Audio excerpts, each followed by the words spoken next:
नमस्कार दोस्तों, आज मैं संदीप कुमार आपको फिगर ऑफ स्पीच के बारे में पढ़ाऊंगा, जो कि आपके यूपी टेट एग्ज़ाम के लिए बहुत ही ज़्यादा ज़रूरी है और बिल्कुल ही आप आसानी से इसे समझ सकते हैं।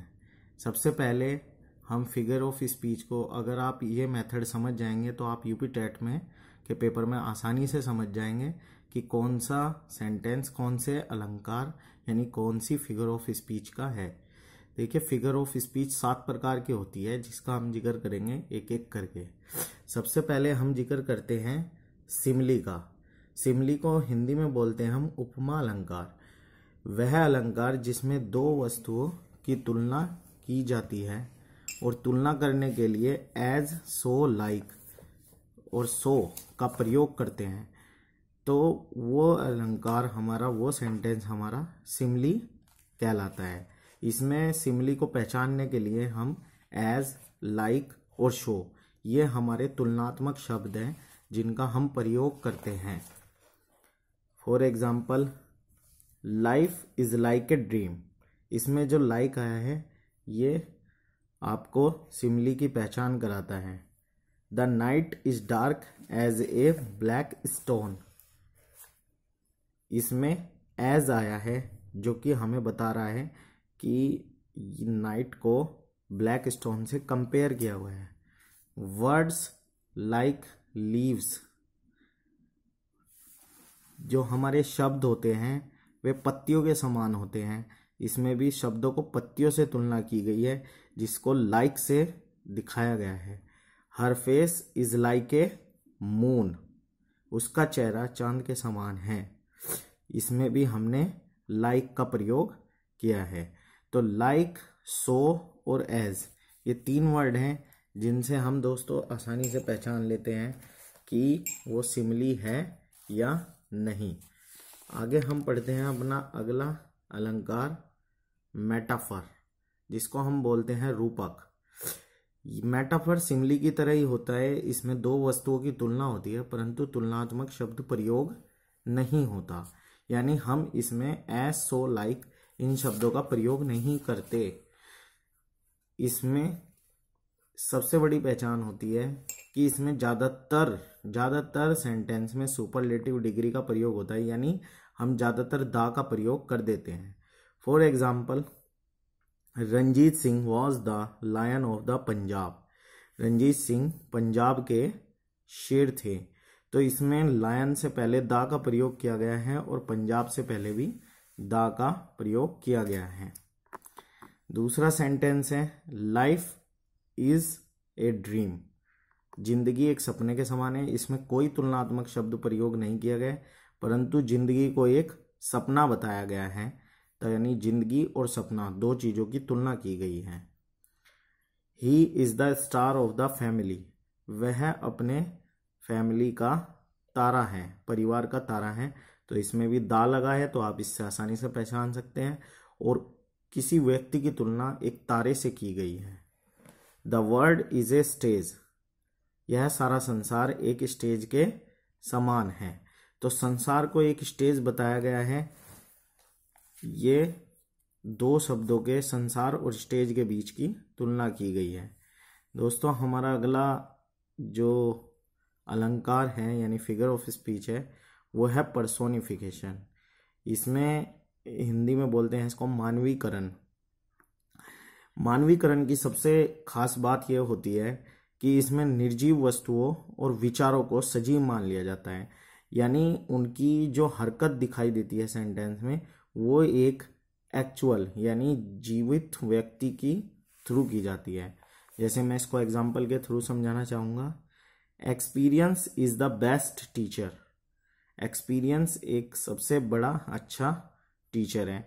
देखिए, एक्सपीरियंस एक निर्जीव चीज है, यानी एक विचार है, जिसको हमने एक जीवित व्यक्ति यानी टीचर से संबोधित कर दिया है।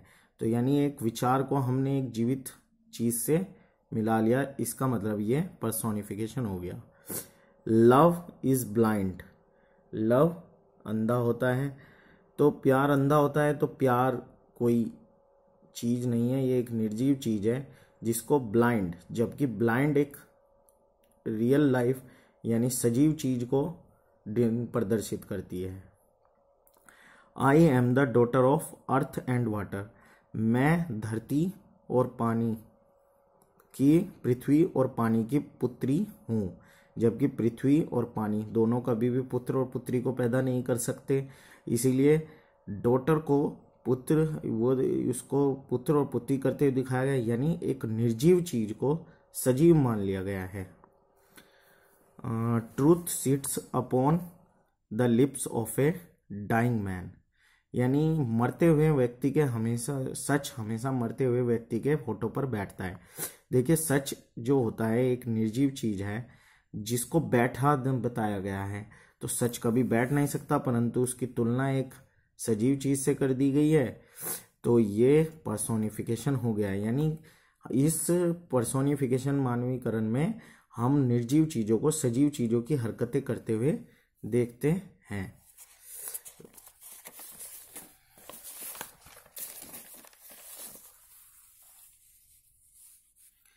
अगला हमारा जो फिगर ऑफ स्पीच है वो है एपोस्ट्रोफी।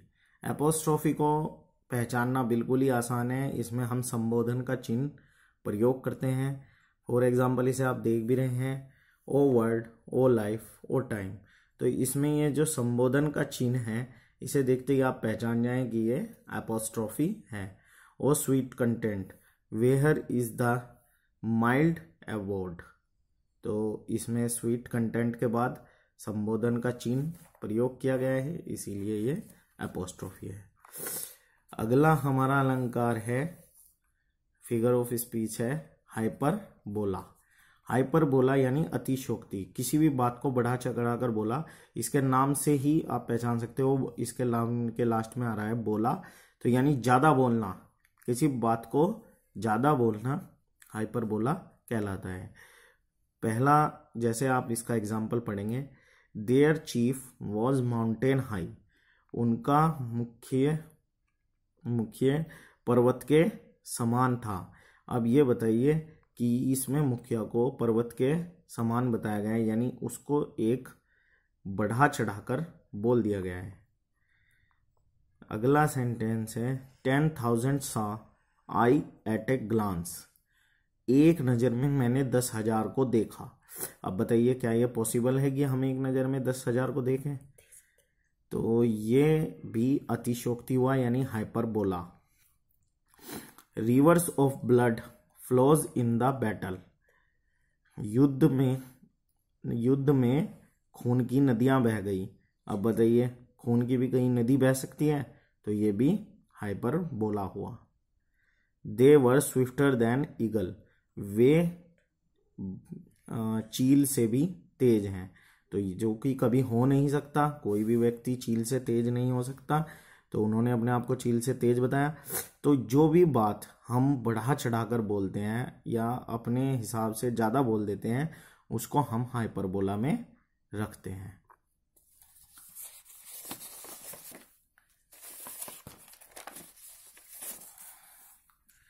अगला है हमारा छठा है ऑक्सीमोन। ऑक्सीमोन का अर्थ है विरोधाभास। दो विरोधी विचार एक साथ व्यक्त किए जाते हैं इसमें सेंटेंस में। इसकी सबसे बड़ी पहचान है, ऑक्सीमोन को बिल्कुल आसानी से आप पहचान सकते हैं कि इसमें एंटोनियम और सिनोनियम यानी विलोम शब्द का प्रयोग होता है। फॉर एग्जाम्पल, जैसे love is bitter and sweet, love is bitter sweet, तो देखिए बिटर जो है वो कड़वा एंड स्वीट मीठा, यानी इसके सेंटेंस में आपके एंटोनियम और सिलोनियम एक साथ आएंगे, जिससे आप इजीली पहचान सकते हो कि ये ऑक्सीमोन है, यानी इसमें विरोधाभास है। फॉर एग्जाम्पल दूसरा देखिए, and having nothing he hath all. Having माने सब कुछ, नथिंग माने कुछ नहीं। अगला है हमारा, our sweetest song are those that tell of the saddest thought. Sweetest यानी मीठा और सैडेस्ट माने दुखी। तो मीठा और दुखी दोनों एक साथ बता दिए गए हैं, एक ही सेंटेंस में प्रयोग हो गए हैं, तो ये हमारा हो गया oxymoron. He is idly busy these days. Idly माने सुस्त और बिजी माने व्यस्त। तो हमारे फिर से दो एक विरोधी एंटोनियम एंड सिनोनियम एक साथ इस्तेमाल हो गए हैं, तो ये भी हमारा oxymoron. A pleasing pain of love. Pleasing माने शांत और पेन माने दर्द। शांति और दर्द ये दोनों एंटोनियम और सिनोनियम हैं एक दूसरे के, तो ये भी हमारा ऑक्सीमोन है। तो ऑक्सीमोन के सेंटेंस में हमेशा आपके अपोजिट एंटोनियम एंड सिनोनियम एक साथ आएंगे और जिससे आप इजीली पहचान सकते हैं। और सबसे लास्ट 7वां हमारा जो फिगर ऑफ स्पीच है वो है ओनोमेटोपोइया, ध्वनि सूचक अलंकार।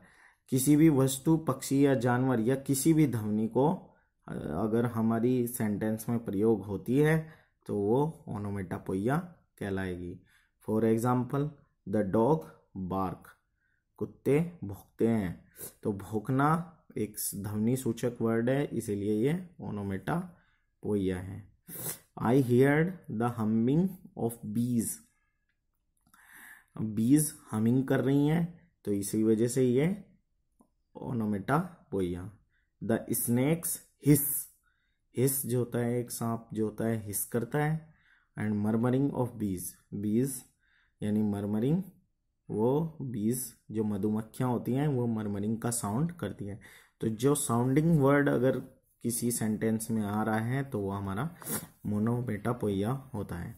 दोस्तों ये टीटी स्पेशल था, इसमें आप अच्छी तरह से नॉलेज ले सकते हैं। और अगर आपको अच्छा लगे तो आप मेरे चैनल को सब्सक्राइब कीजिए और इसे कमेंट बॉक्स में लिखिए कि आपको ये वीडियो कैसा लगा। इसके बाद मैं डायरेक्ट इनडायरेक्ट पर भी अपना अगला वीडियो बनाने वाला हूँ जो मैं जल्दी डालूंगा, उसमें सारी शॉर्ट ट्रिक्स में डाल दूंगा। और दोस्तों एक बात और ध्यान रखिए कि सबसे ज़्यादा मेटाफर, पर्सोनिफिकेशन एंड ऑक्सीमोन, इन तीनों में से सबसे ज़्यादा सेंटेंस पूछे जाते हैं, तो सबसे ज़्यादा इनकी पहचान पर ध्यान दीजिए। ऑक्सीमोन में विरोधाभास यानी एंटोनियम सिनोनियम, पर्सोनिफिकेशन में निर्जीव चीज को सजीव, एंड मेटाफर में आपके दो चीज़ों को तुलना की जाती है बट जो आपका तुलनात्मक शब्द है वो प्रयोग नहीं होता। इसी के साथ धन्यवाद, बाय बाय।